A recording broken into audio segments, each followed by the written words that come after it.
Hi, my name is Austin Cox, and this is Homework 1, Part A1, where we have to draw an illustrative pressure versus temperature phase diagram for a pure component of water.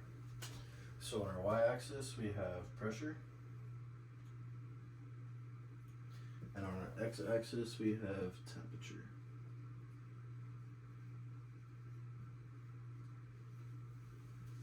Okay, next we have to draw our equilibrium curves.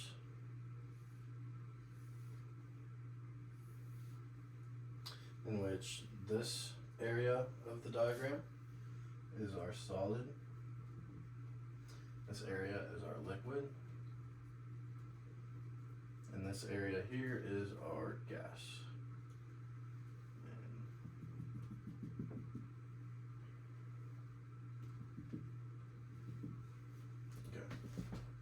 So this curve right here can be described as our sublimation curve, in which the solid and gas phases coexist. This curve can be known as our fusion curve, in which our solid and liquid phases coexist. This curve is known as our vaporization curve, and that is when we have liquid and vapor equilibrium. Right here on our phase diagram is our triple point,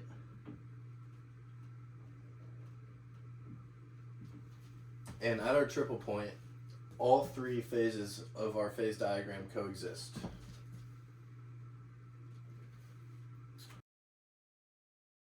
Hi, this is Homework 1, Part A2. We are going to be explaining how to prepare a sample for this phase diagram of water.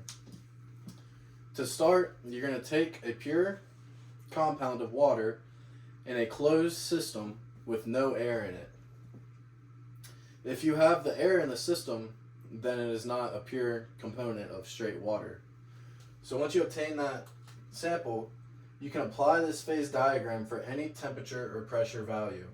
So say we have a temperature right here, we can go up to the phase diagram and then see what the pressure is of that temperature, because it holds for any pressure or temperature. Hi, this is Homework 1, Part A3, in which we have to describe how to get water to reach its triple point, and we have to explain the pressure at that state.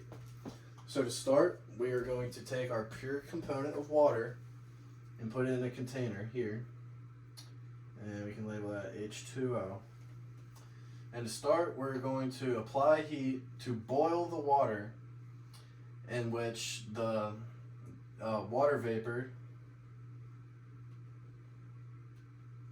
pushes the air out of the container, leaving behind water vapor above the liquid water. So once we get all the air pushed out of this container, we're going to close this system off, where we have just water vapor and liquid water. So once you get that, you're going to reduce the temperature. So take away that heat source. We're going to reduce this temperature all the way down to 0.01 degrees Celsius, where is our triple point.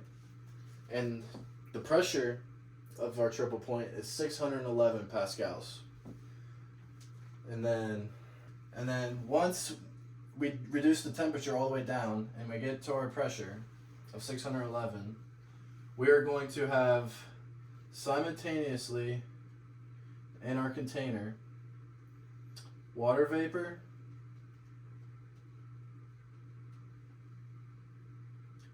and then we're going to have liquid water, and then we're also going to start forming solid ice at the bottom.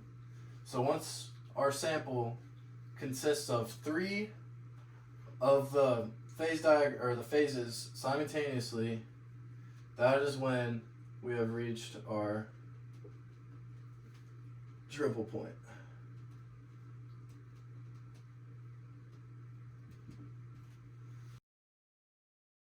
Hi, this is Homework 1, Part A4. So for this problem, we are starting with pure water vapor in its gaseous form in a container with movable boundaries at 80 degrees Celsius. So as we start this process here, we are going to be increasing the pressure by moving the boundary at the top and smashing the container. So as we do this, we are increasing the pressure. So we are at this gaseous phase, and then as we increase the pressure, it's starting to move towards this liquid phase. So as we start increasing the pressure, right here we're going to start forming liquid drops in our water vapor. And then as we are doing it even further, we're going to start forming liquid water and still have the water vapor. And at this interface, the equilibrium of the vapor and liquid water pressure is equal. And then we're just going to keep doing it, increasing the pressure more and more until we get less and less number of moles of the water vapor until our system is all liquid water. And then how does the overall sample volume reduce when the vapor and liquid are in equilibrium at a constant temperature and pressure? Well, right here we have temp and pressure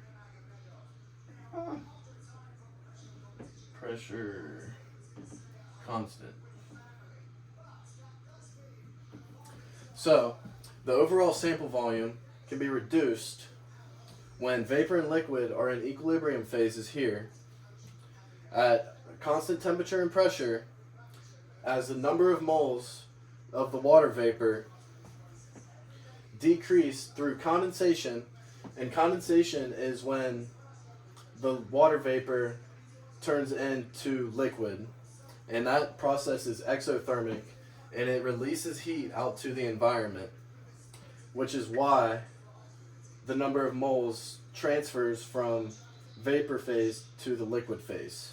To continue, the number of moles condense from steam to water, and we can look at the ideal gas law, which is PV equals N or T, and as N decreases, our volume is also decreasing, which is why the P and pressure and temperature remains constant in this situation.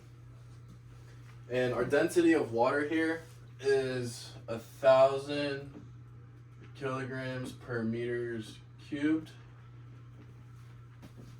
And so next we have, at this phase here, we have the partial pressure of the water vapor is equal to the saturation pressure of the water at the interface of the surface temperature.